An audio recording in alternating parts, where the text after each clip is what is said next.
Welcome back to Jeff Randall Live. Now, given the severity of the economic crisis, you'd be forgiven perhaps for thinking that commercial property isn't a rewarding location for your money right now.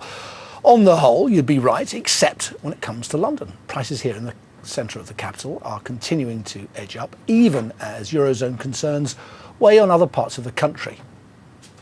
In central London, total returns on commercial property were up by 0.6% last month, compared with just 0.1% for the UK as a whole. One of the largest property investors in central London is British Land. Its London office portfolio is worth £3.5 billion and comprises over 7 million square feet of office space here in the city and the West End.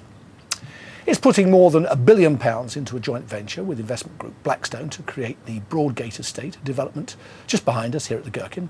It will be central London's largest office development. It will create 15,000 construction jobs and attract 150,000 visitors every weekday. Well, joining me now is veteran property developer Sir John Ritblat, who was the chairman and chief executive of British Land from 1971 to 2006 and is now the company's honorary president. Sir John, lovely to see you. Thanks for coming in. Thank you. So tell me, is it true that as far as commercial property is concerned, London is now a different country from the rest of the UK? Well, I think it's partially true. And, London is a metropolis. It's the greatest international city by a yard now. It has every conceivable advantage. Language, not least.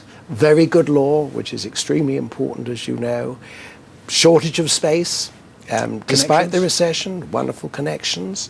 If you've got a lot of dollars and you don't fancy the euro, what a good place to be, where you can put your money into sterling. As I understand it, there are plenty of nervous European investors. There are. People from countries such as Greece and Spain saying we don't like the look of our domestic markets. Well, and I think also the Gulf countries and the Middle East and the Far East have also got their uncertainties. And if you're long on oil or whatever it is and you need alternative investments, what better can you do than find real estate in London? Now, as I said in the introduction, British Land has a big portfolio of property here in the capital. But I looked at your share price, British Land share price. It's the same today as it was 5 years ago, 3 years ago, 1 year ago. Why is it that investors don't believe?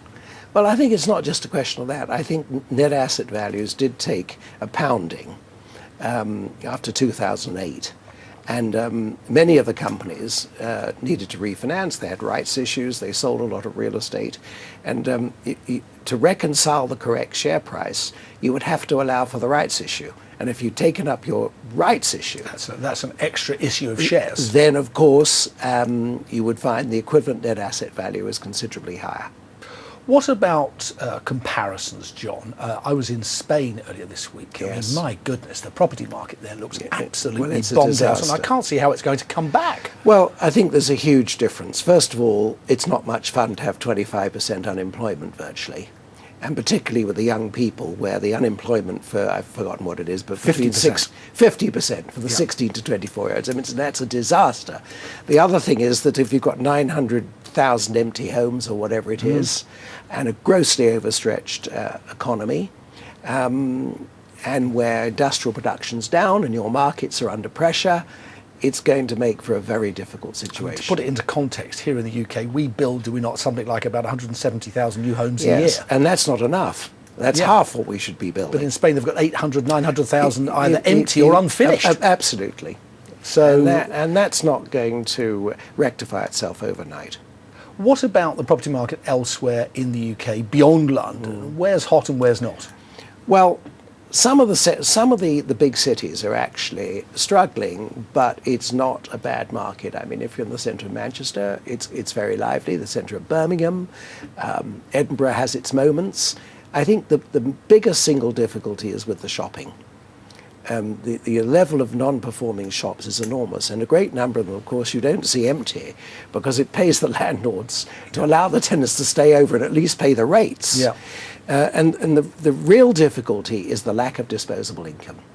And if you look at the RPI figures or the CPI figures published by the Bank of England, they're an absolute nonsense because 70% of the people in this country are on the average wage. Let's say it's 25,000 a year. It is about that. Tax liability, 4,000. You're left with 20,000 a year to live on. Tax liability a bit higher than that, in fact. It could be. Yeah. And it's a disaster for them. And it's been so for the last few years. Because their incomes aren't going up. And inflation is just eating them. And eating them alive. Just think about it. Commuter costs, electricity bills, gas bills. Gas bills. I paid mine today. It was a water horror bills, council tax, gas and oil and petrol, food. It's tough. At that level of income, there's nowhere to go, and its disposable income is under terrible pressure, more than I ever remember. John, and now as Monty Python used to say, for something completely different, you're a big sponsor and have been for many years of the British Alpine skiing team. Yes. The Winter Olympics coming up in 2014 in Russia. Yes, in Sochi. No money for the sport. Why is that? No money. Well, the government have got a policy now of only providing funding for excellence. But you can't have excellence without the money. Without the money. That is impossible. You have to bring young people. Well, that's true. When you think that the Winter Olympics are an absolutely full-scale event, I mean, last year I saw that World Cup viewing over the season was 3 billion. Yep. I'm not saying 3 billion, whatever, but totally, the people who turned on their sets to watch were 3 John, billion. I'm going to have to stop you here. We get the message. More money for skiing. Well, that's almost all we've time for this evening. But before I go, here's my number of the day. It's 75%, which is the rate of tax that wannabe French President François Hollande would like to see imposed on his country's super rich.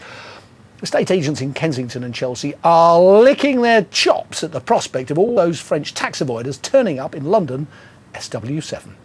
You've been watching Jeff Randall Live.